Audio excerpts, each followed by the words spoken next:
Is it possible for a YouTube channel to specialize in games with RPG mechanics where you have storefronts on top of that? Granted, I haven't hit all of them, games like Shopkeep for example, but between Recettear and Al Fine, I feel like if one hits the market, I'm already all over it. Which is odd because I'm anything but a businessman. Hell, subscribers already knew that. I run a YouTube channel that focuses on honest and detailed video game reviews that last more than 5 minutes. Not exactly marketable. Developed by Digital Sun, Moonlighter is an action RPG with simulation elements available on Steam, GOG, Humble Bundle, Xbox One, and the PlayStation 4 for $19.99. But before I begin this review, this key was obtained from Evolve PR for the purposes of review. That won't change my opinion of the game in the end, but you should know that because of FTC guidelines, as well as the whole morals thing, you know? But here's the real question. Can Moonlighter offer a product that's worth its $20 price tag? Or will people not be interested in what this game has to sell? That's what I'm here to find out. Let's start with the most important aspect of Moonlighter, the gameplay. There's two sides of the game, the action side of it and the simulation side of it. They work together in tandem rather well, but let's start with the swinging of swords and the rolling of butts across dungeon floors. The gameplay is simple and straightforward. You have 2 weapon loadouts, along with 2 attack buttons, one for a regular attack and one for an alternate attack. I say alternate because it alternates depending on what weapon you're using, which there are 5 main types in the game. For the sword and shield, for example, you'll put up your shield in defense. But for the spear, it ends up being a stronger attack that you have to charge up. Each weapon is useful in some way, as you'll find out very quickly that the game focuses on simple notions. Dodging to get positioning, getting the right positioning to use the weapons in the most effective way, positioning to... Actually, this combat is entirely about positioning and very little more, which is actually fine, because focusing on the basics can work in a game like this, and for the type of gameplay that the game is aiming for here, it definitely does work. Part of why it works is the limitation that's put on combat with the game's item structure, but more on that in the second part of the gameplay breakdown. Nevertheless, there is a catch to that. There's a bit of leeway in the weaponry here at times. Specifically, I noticed that the spear at its range can hit outside of its visual range. That would be fine, I suppose, if the weapons were all balanced and competed with each other for use. But when I compare all the different weapons in the game to the spear, they don't compare. The spear is the king of this game. Sure, you can't play keep away with the spear like you can with the bow and arrow in the game, or get up close and personal like you do with the fists, but I really can't find a reason to not use the spear in most situations. Which sorta sucks, because one of the strengths of this combat was the fact that you had to rely on switching weaponry against certain enemy types that it wouldn't work against. Getting up close and personal with a sword or fist against a mimic can be done if you are a really skilled player in timing and in positioning, but any less than that, and you'll be using your limited health potions in abundance. Playing keep away with a bow and arrow is much more effective in that scenario, but it won't be as useful against certain smaller enemies with more speed. Moonlighter for the most part did a good job of balancing the strength of most of the weapons per hit as well, as the bow and arrow, which has more leeway, does less damage per hit, on par with 2 hits from the sword for example. However, before I go any further, there is a sorta elephant in the room when talking about the gameplay here. Each time you enter the dungeon procedurally generates, and each of the 4 main dungeons have 3 levels and a boss within its depths. That means you'll have to rediscover the exit each time you go back to the dungeon, and you'll usually have to fight through the various enemies over and over again. That means enemy variety is important here, and that's where how you play the game will really come into play. If you want to enter a dungeon for a few times, getting further and further each time, but not really sticking around for any length of time in that specific dungeon, then there's a ton of enemy variety here. But that's not how Moonlighter is designed, and this is a good time to tell you about the second part of this game. See, our hero Will isn't necessarily a typical adventurer. He's a shop owner. That means he needs goods to sell to the clients of Rhinoka. That means you're going to be making several runs in dungeons just for the sake of earning money to upgrade your own equipment in town and buy various other goods. And where the true beauty of Moonlighter's design comes into play. First of all, let's start with the strongest element of this design, your backpack. Your character can carry 20 items at a time in his normal backpack slots. Now, you're thinking, okay, that sounds okay, but I'm assuming that I can upgrade my backpack and its slots at some point. You'd be wrong. I mean, just look at poor Will here. Do you think his back could actually handle an even bigger backpack? No, it can't. But it ends up being a really smart design decision by the devs here, because the forced conditions in which the backpack creates on you make you more engaged with the game on a regular basis. It's all about how you handle your loot here. You pick up everything you see, you're probably going to be full in your backpack by the end of the floor. So you'll have to play games with items using your mirror to sell things off at a really small price compared to back home. But which items do you use on the mirror? Sure, you may just say the least expensive ones, but if you want to upgrade your equipment, you may need those smaller items as a base for a new set of armor, for example. On top of that, you may have to deal with item curses within the game that force items into certain slots in your backpack, causing even more chaos. It's a small but essential twist that I enjoy, despite the fact that I could get around it in most of the cases, but it was my thinking and my creativity with the items that made me get those items in those slots. Add on top of that another smart decision in dealing with leaving the dungeon. When you decide to make your escape, you've got the choice of leaving with the inability to come back for a small fee, or a little later in the game, you'll get the ability to come back to the specific floor for a more hefty fee.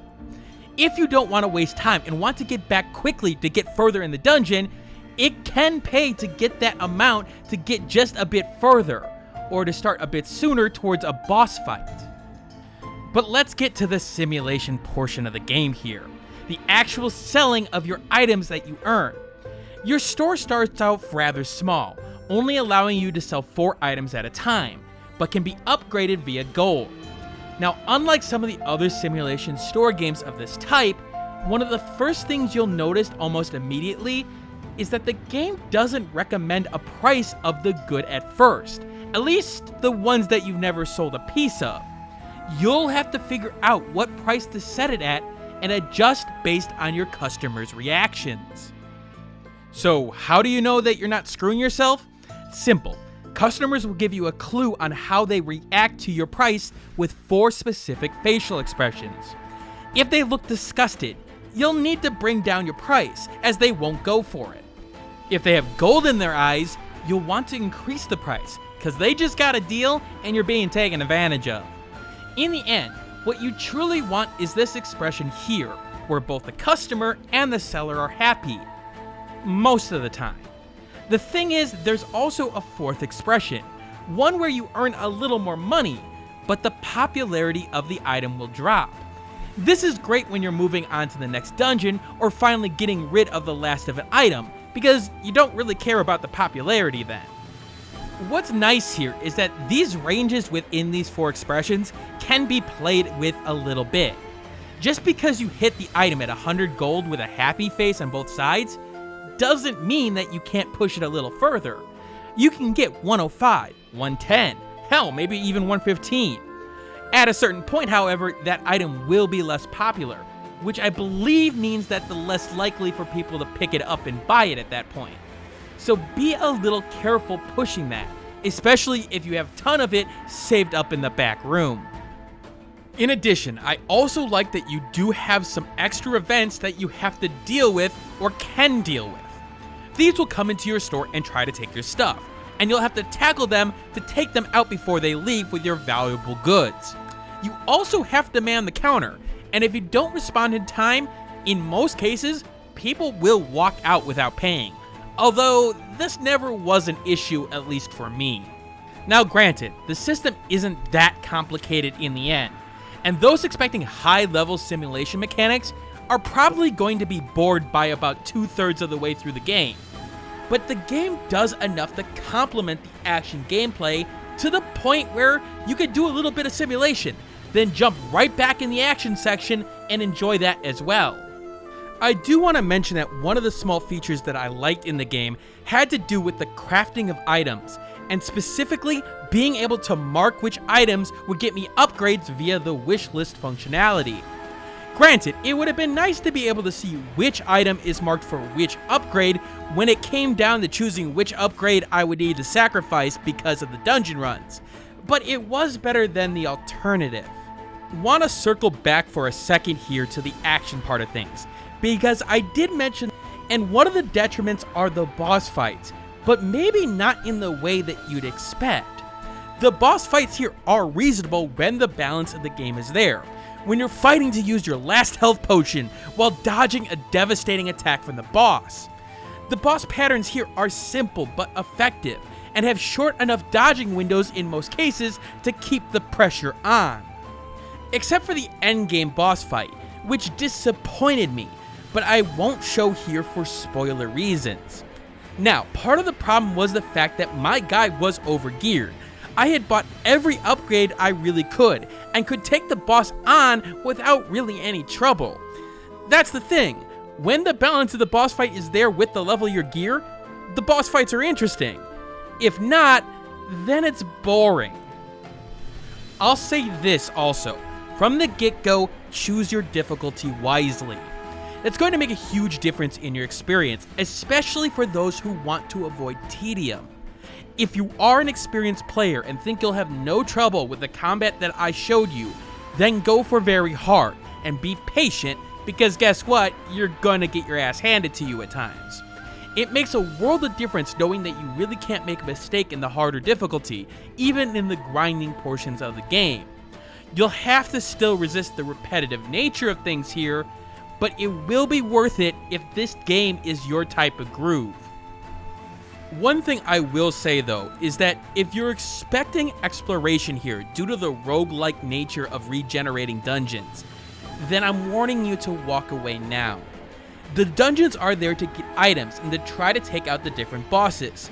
They aren't varied enough or have enough secrets to really satisfy the exploration portion of these type of games.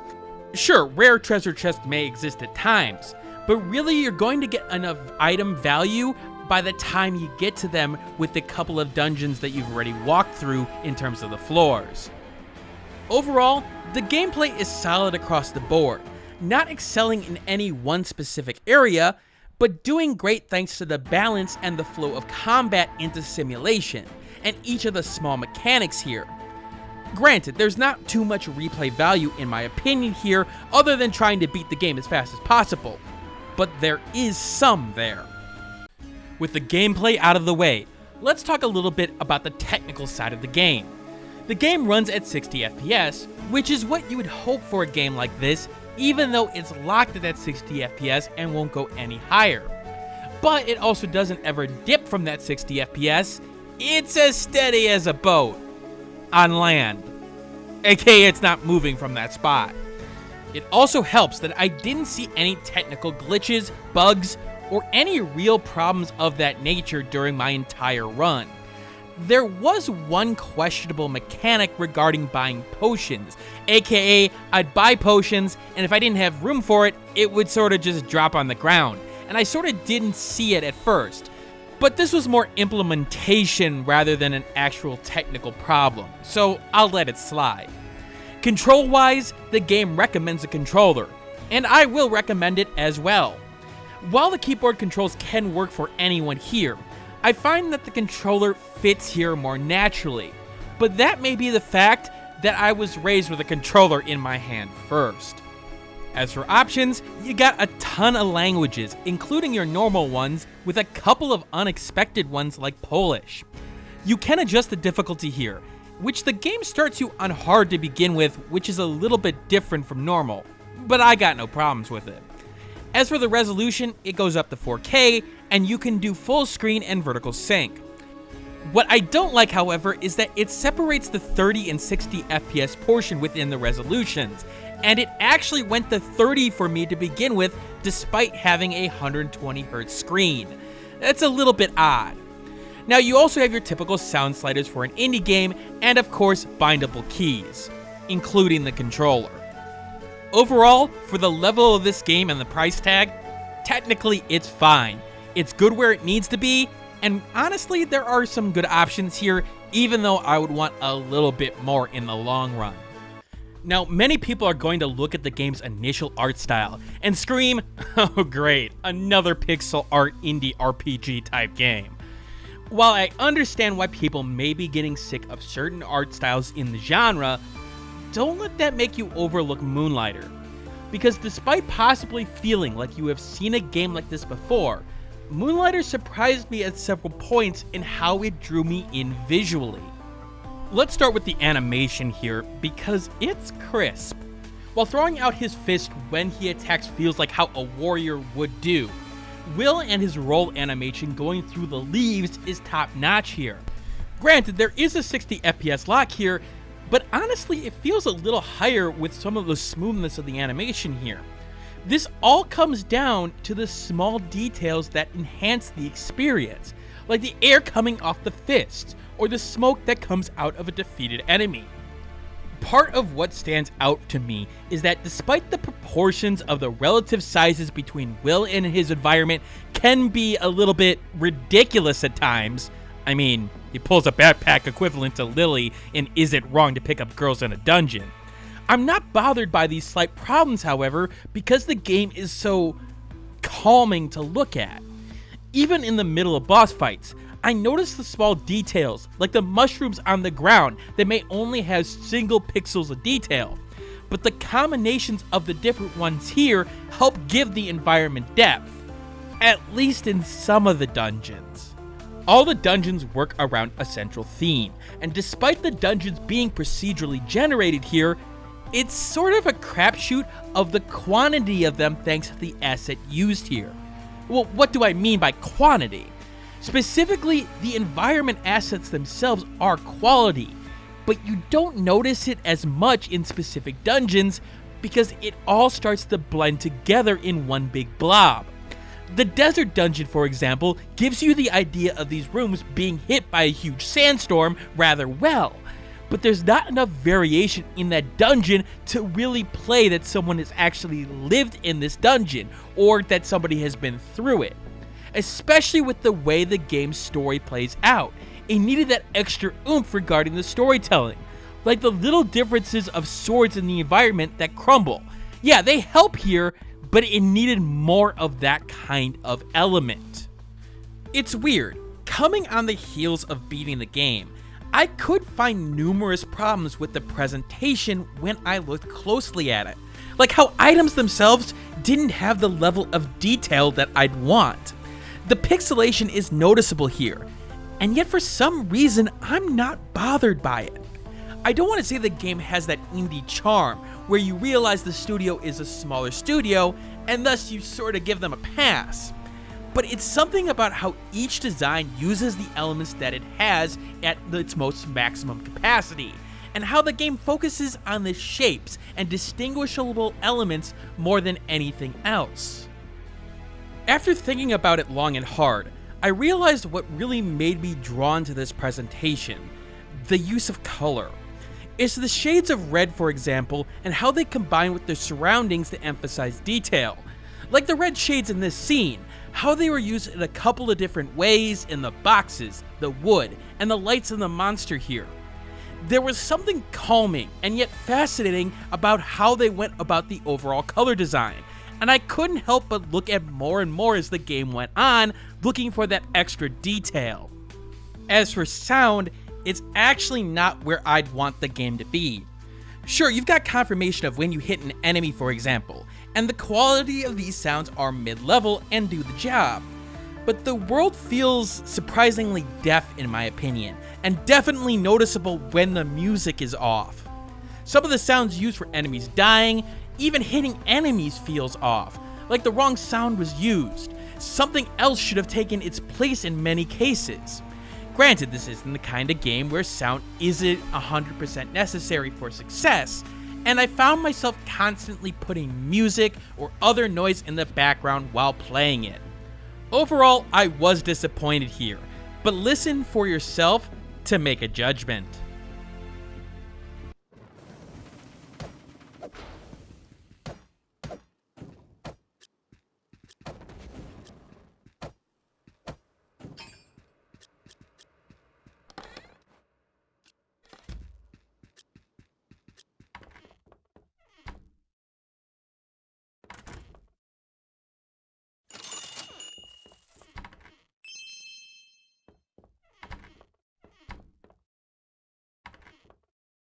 Unlike sound, however, music-wise, you got a really fitting soundtrack here for about 95% of the game, and a pretty excellent one to boot. The music is done by David Fenn, which you may remember from the Titan Souls soundtrack. That soundtrack was killer, and he's brought that same mastery to Moonlighter. That specific mastery that I'm referring to is matching a fantastic track with the theme of a dungeon and its specific floor. Take the forest level, for example, where the first level is a whimsical piece, implying mystery and discovery. If you get deeper into the dungeon, however, the music becomes more intense, but still keeps a mysterious tone to it while using a variety of instruments. The music does a great job of complementing the game's visuals on almost every front. Look, just take a listen here, and you'll hear what I'm talking about almost immediately.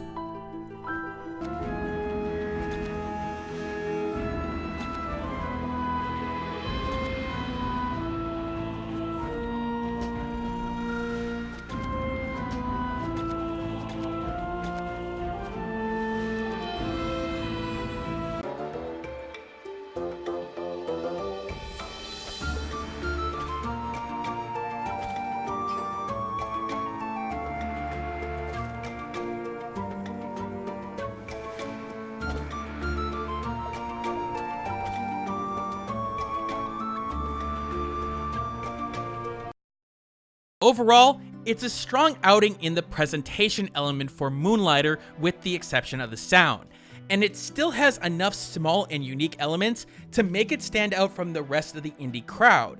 But it didn't let it get in the way of gameplay, and that's the most important here. It works hand in hand with the gameplay for the most part, and thus enhances the entire experience. Finally, let's talk a little bit about the game's story. I mentioned a tiny bit in the gameplay section, and normally it would lead my review. Not this time, however. Basically, there's this town that is centered around these dungeons that provide them goods to sell, and they exist for the sake of the town.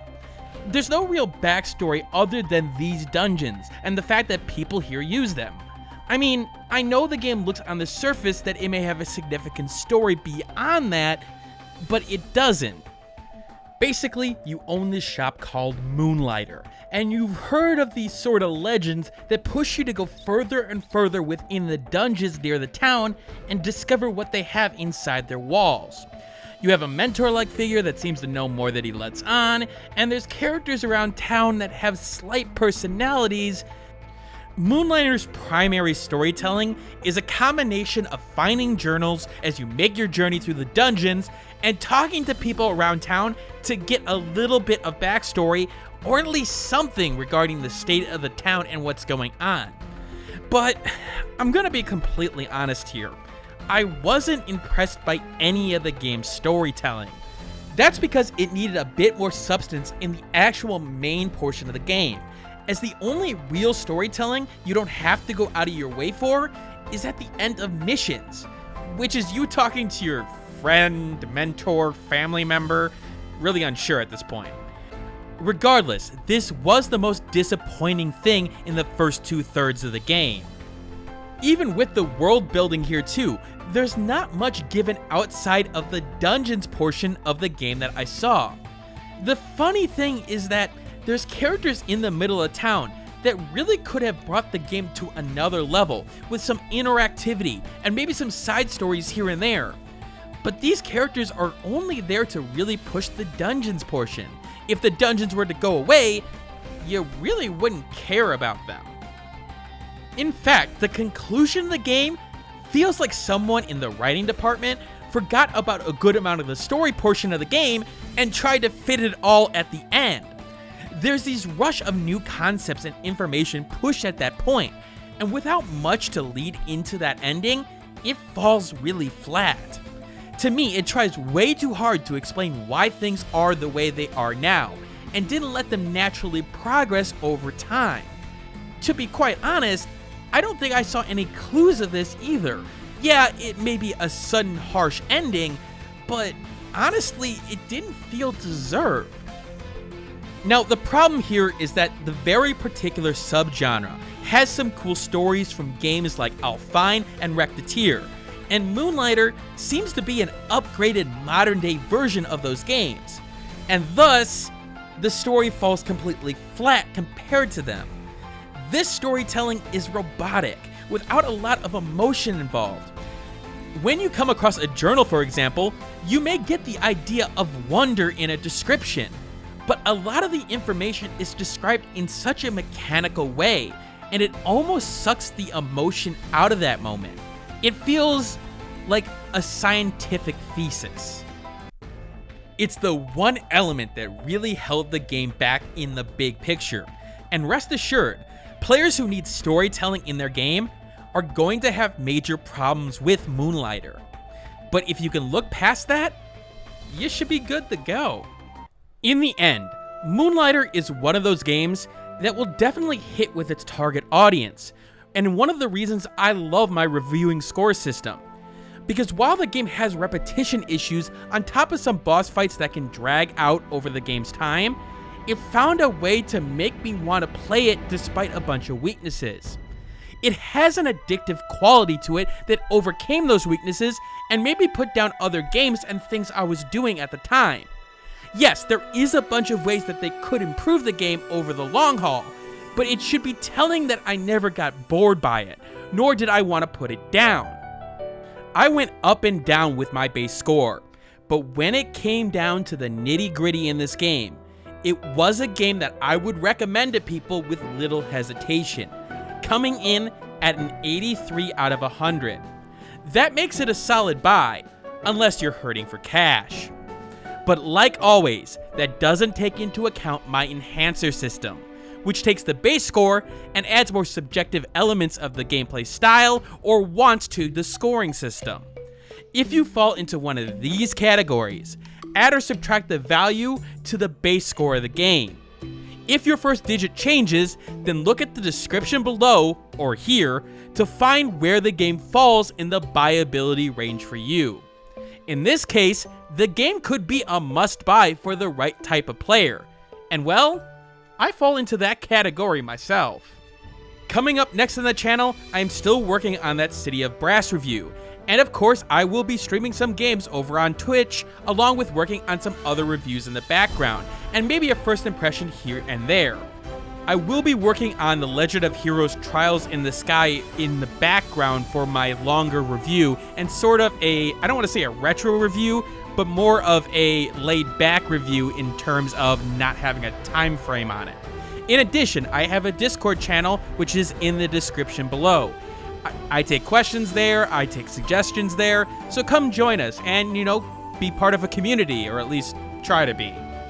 Anyway, this is Dragnix signing out, and as always, keep on gaming.